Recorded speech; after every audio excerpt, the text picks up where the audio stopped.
본문의 말씀을 중심으로 그들의 믿음을 보시고라는 제목으로 말씀의 은혜를 함께 나누겠습니다. 오늘 본문은 사실 우리의 인생에서도 흔히 겪을 수 있는 불행한 한 중풍병자에 대한 이야기를 나누고 있습니다.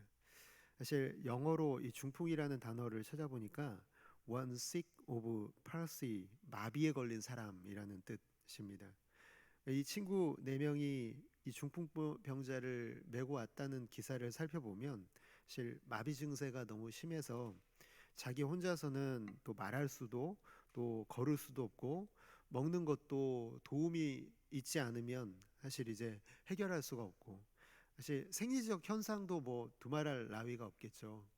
저도 이제 뼈 때문에 그 병원에 입원해 있는 기간 동안에 제 앞에 계시는 분이 전혀 몸을 움직이지를 못하시는 거예요. 그래서 그분에게 이 간병인이 붙어서 이렇게 모든 것들을 해결해 주시는데 너무 그 모습이 참 비참하다라는 생각밖에 들지가 않았습니다. 사실 그래서 이 성경에 등장하고 있는 이 중풍병자, 뭐 이름도 알 수 없고 그에 대해서는 나와 있는 정보가 하나도 없는 이 사람도 낫기 위해서 얼마나 애를 썼을까 생각을 해봅니다. 근데 여러분, 오늘날에도 중풍이라는 병은 사실 고치기가 참 힘들잖아요.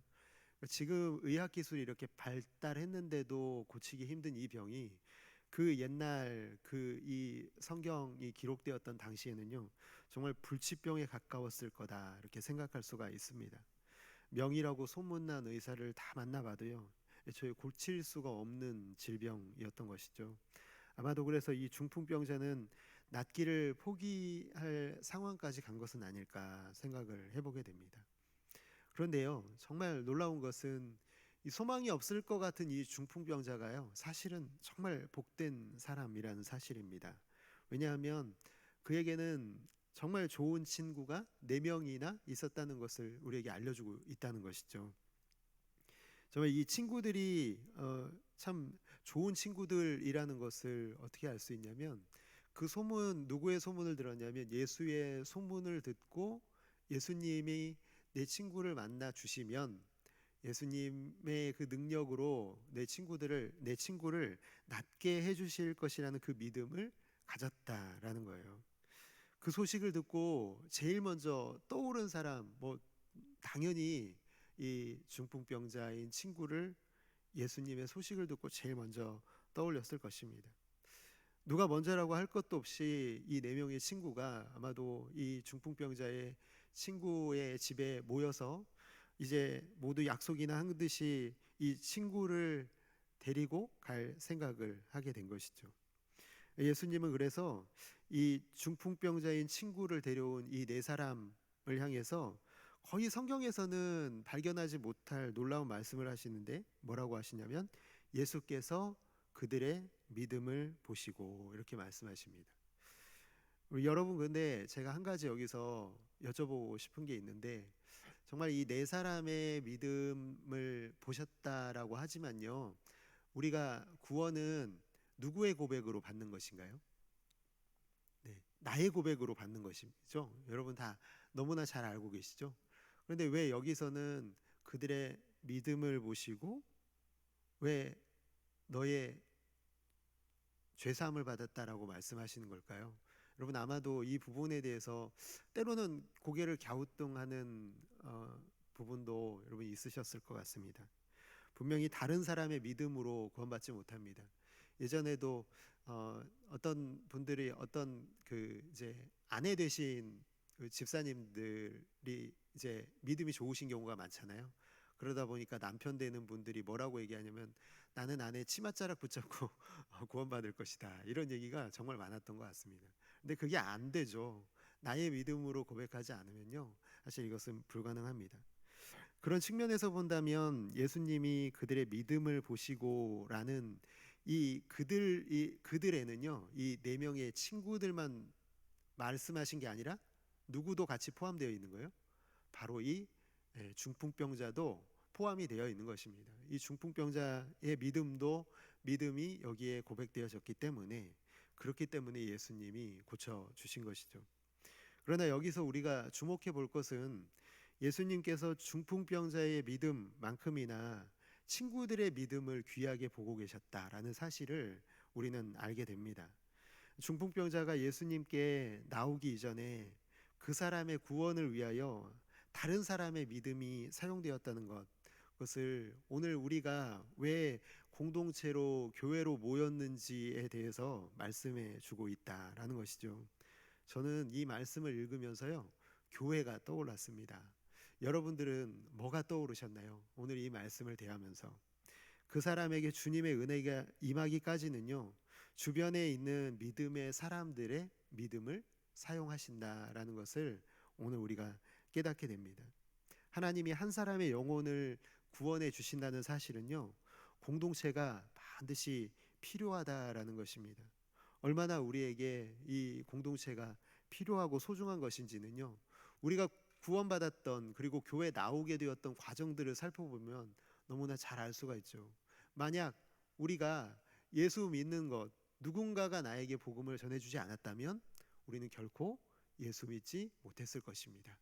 그런 의미에서 살펴본다면요, 오늘 우리가 다시 한번 이 귀한 교회 공동체에 대한 마음, 그리고 감사함, 그리고 다시 한번 내가 그 교회 공동체가 되어서 또 한 영혼을 주님께로 인도하는 일에 내가 쓰임 받기를 간절히 소원하는 마음이 오늘 이곳에 계시는 모든 우리 성도님들께 있게 되기를 주님의 이름으로 축복합니다.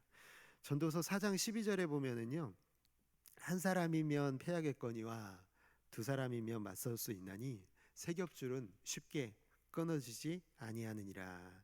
이것이 여러분 공동체의 힘입니다. 그냥 놔뒀다면 어딘가에서 불치병에 걸린지도 모르고 죽어갔을 그 한 사람이요, 바로 이 네 명의 믿음의 친구들에 의해서 공동체 안에 들어오게 되었고 예수님께 구원받았음을 꼭 기억하시기를 바랍니다. 그러니까 이 네 사람의 친구들은요, 바로 교회 공동체의 좋은 모델이라고 할 수가 있는 것이죠.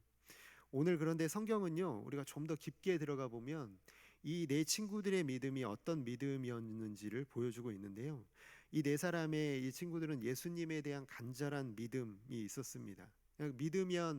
믿음이 있다라는 것은 뭐 되면 말고 아니면 말고가 아니라는 것입니다. 내 친구들이 중풍병자를 메고 왔을 때는요, 거기에는 사람의 장벽이 겹겹이 둘러져 있었어요. 예수님께 다가갈 수가 없었다라는 것이죠. 저도 얼마 전에 이제 은행을 가게 될 일이 있어가지고 은행을 갔더니 점심시간 갓 지났는데요, 대기 번호가 제 앞에 60명이 있더라고요. 앞에 잠깐 그 시간 동안에도 이 대기 번호가 60명. 그런데 만약 우리가 그 당시에 대기 번호를 뽑고 예수님을 만났다라고 한다면 아마 1573번쯤 되지 않았을까, 이런 생각을 해보게 되었습니다. 맛집을 가도 여러분 대부분의 경우 사람들이 많잖아요. 근데 와, 진짜 사람 너무 많다, 안 되겠다, 오늘 그냥 다른 그냥 앞집이라도 가야겠다, 그렇게 얘기하지 않죠. 다른 집을 갈 수가 없습니다. 왜냐하면 이 집 아니면 이 맛을 내는 집이 없기 때문에 아무리 오래 기다려서라도 그 맛집을 가야 되는 것처럼요, 친구들도 마찬가지 마음이었을 것입니다. 지금 아니면 내 친구가 언제 예수님을 만날지 알 수가 없잖아요. 오늘 예수님을 만나지 못하면 이 예수님께서 여기만 머무는 것이 아니실 텐데, 오늘 반드시 내 친구가 예수님을 만나야만 예수님이 내 친구를 고쳐주실 것이라는 이 분명하고 강력한 믿음이 있었기 때문에 사람의 장벽에 가로막혀 있어도 포기할 수가 없어서요, 놀라운 선택을 하게 됩니다. 이제 누가복음 5장 19절의 말씀을 보니까 무리 때문에 메고 들어갈 길을 얻지 못한지라 지붕에 올라가 기와를 벗기고 병자를 침상째 무리 가운데로 예수 앞에 달아내리니.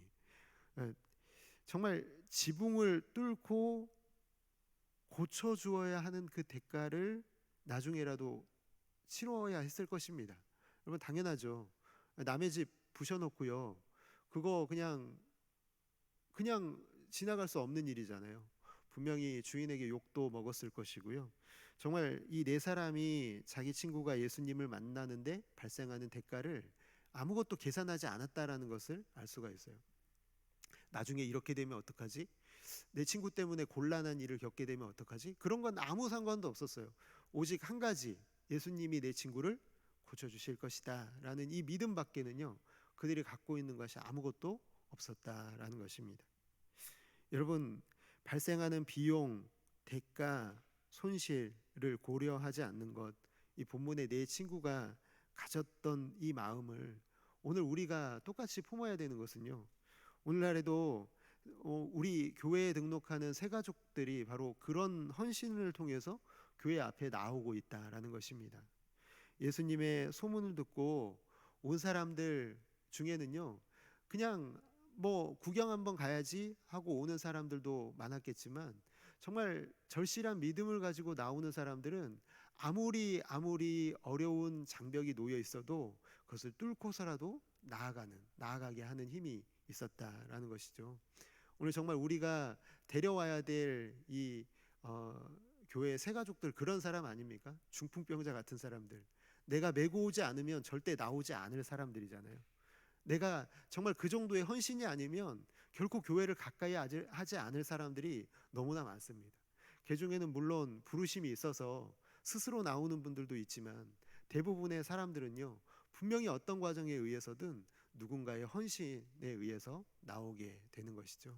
사랑하는 오늘 이곳에 계신 우리 성도 여러분, 우리가 정말 한 영혼을 주님 앞에 데려오게 하기 위한 그 헌신이 우리 안에 가득히 넘칠 수 있게 되기를 주님의 이름으로 축복합니다. 결코 대가를 계산하지 않는 헌신이 얼마나 주님 앞에 귀하게 쓰이고 있는가를 나타내고 있는 것이죠. 그런데 여러분, 이 사람들 중에는요 어떤 사람들이 있었냐면 예수님을 싫어하고 반대하는 사람들도 있었음을 보게 됩니다. 그들의 정체가 17절에 나와 있는데요, 하루는 가르치실 때에 갈릴리의 각 마을과 유대와 예루살렘에서 온 바리새인과 율법 교사들이 여기에 앉았는데 병을 고치는 주의 능력이 예수와 함께 하더라, 이렇게 되어 있습니다.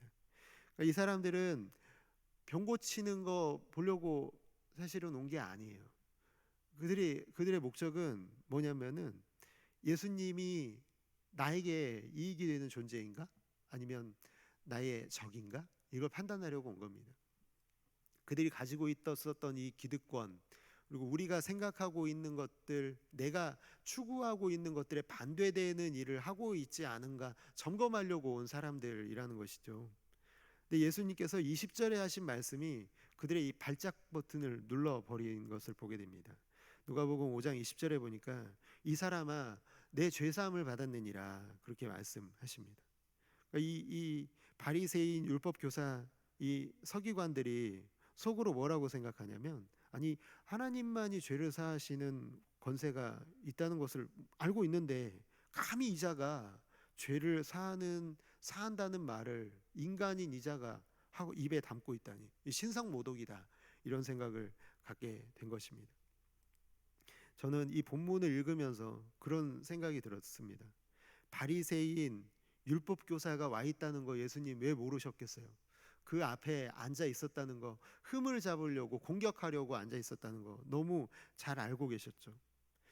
그런데 저는 한편으로는 그런 생각이 들죠. 그냥 그들의 신경을 건드릴 필요 없이 여기서 그냥 24절의 말씀만 있으면 될 것 같았어요. 일어나 내 침상을 가지고 집으로 가라. 그냥 이것만 말씀하시면, 이 말씀만 하시면 안 되었을까요?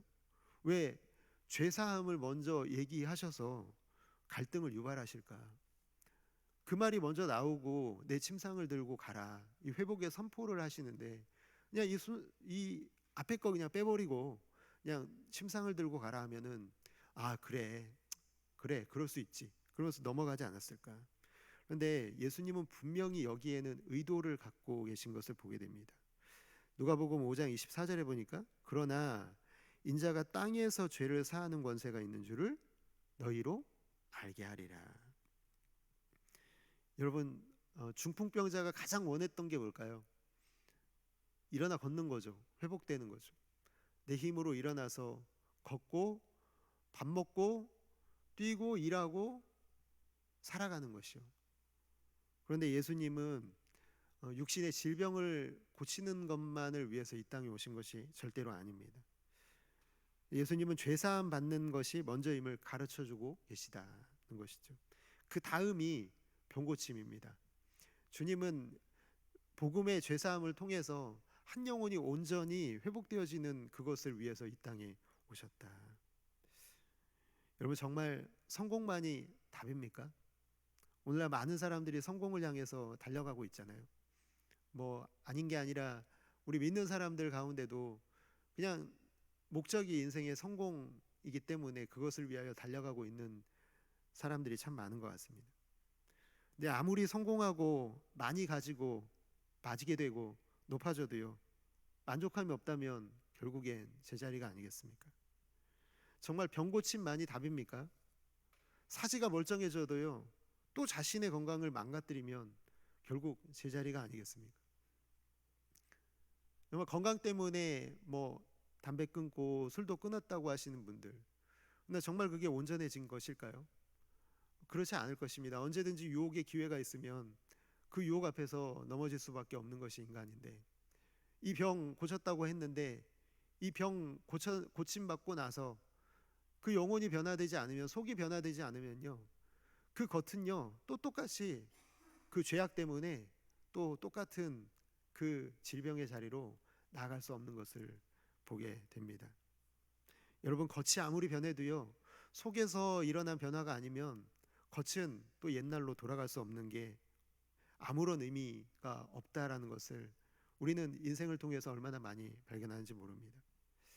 이 모습을 우리가 살펴보면서 집중해서 봐야 되는 지점이 있는데, 그것은 여러분, 복음이 우리의 인생의 유일한 답이라는 사실입니다. 오직 복음만이 우리를 진정으로 자유롭게 할 수 있는 힘이라는 것이죠. 우리 안에 죄로 인하여 망가진 것들을 온전히 회복하고 변화시키는 힘은 오직 복음 안에만 있는 줄을 믿습니다. 복음만이 우리를 진정으로 속에서부터 변화시켜서 겉을 변화시킬 수 있다라는 것입니다. 그렇기 때문에 예수님은 중풍병자에게요, 병고침을 선포하시기 전에 무엇을요? 바로 죄사함, 이 복음의 죄사함을 먼저 선포하신 것입니다. 죄 문제를 해결하고 하나님 앞에 의인처럼 서는 것만큼 우리 삶에 중요한 것은 아무것도 없기 때문에 그렇습니다. 하나님과의 관계가 복음을 믿는 믿음으로 온전해지지 않으면 사지가 멀쩡해도 중풍병자일 수밖에 없음을 우리에게 가르쳐주고 있는 것이죠. 오늘 우리가 두 부류의 사람들을 살펴봤잖아요. 누가 정말 중풍병자입니까? 누가 중풍병자의 삶을 살고 있습니까? 제가 볼 때는 이 바리새인과 서기관들이 사실은 중풍병자가 아닙니까? 영적인 중풍병자, 자기 인생을, 예수님을 만나도 자기 인생을 바꾸지 않는 이 고집센 사람들, 자기의 유익을 위해서만 살아가는 사람들. 그러나 이 내 친구와 그리고 이 중풍병자는 진정한 자유를 얻게 되었습니다. 왜요? 복음을 믿었기 때문에 그렇습니다. 사랑하는 성도 여러분, 오늘 만약 우리가 이 중풍병자를 향한 마음을, 그리고 이 세상 사람들을 중풍병자로 바라볼 수 있는 그 시각이 있다면, 우리가 그런 사람들을 데리고 나올 수 있다면 어떻게 변화되겠습니까? 누가복음 5장 25절 말씀 같이 한번 읽어볼까요? 시작. 그 사람이 그들 앞에서 곧 일어나 그 누웠던 것을 가지고 하나님께 영광을 돌리며 자기 집으로 돌아가니.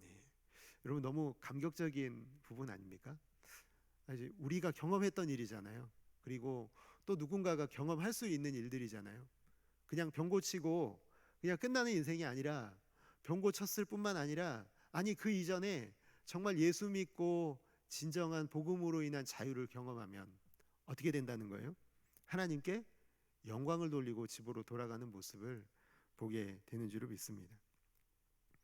여러분, 나아서 걸었다는 사실보다 예수 믿고 변화되어 하나님께 영광 돌렸다는 사실이 더 기적인 줄을 믿으시기 바랍니다. 이게 진정한 참된 기적입니다. 그렇게 된다면 우리의 인생이 완전히 변화되는 것이고요. 그리고 우리가 또 한 영혼을 주님께로 인도하면 우리가 보게 될 놀라운 기적의 모습이 될 것이라는 것. 한 사람의 탕자가 하나님 앞에 돌아오고 잃어버린 한 마리 양이 목자의 품에 안긴 것처럼, 우리도 한 영혼을 하나님께 인도함으로 변화시켜서 하나님께 영광 돌리는 일에 쓰임 받게 되기를 원합니다. 우리 동부교회 이런 목표를 가지고 있으면 좋겠습니다. 우리 동부교회가 이런 목표 가지고 사랑과 믿음과 복음으로 가득한 복된 공동체가 되어가는데 우리 저와 여러분들이 쓰임 받게 되기를, 함께 세워져 갈 수 있게 되기를 주님의 이름으로 축복합니다. 오늘 말씀 위에서 들은 말씀 위에서 기도해 주시고요. 또 연말에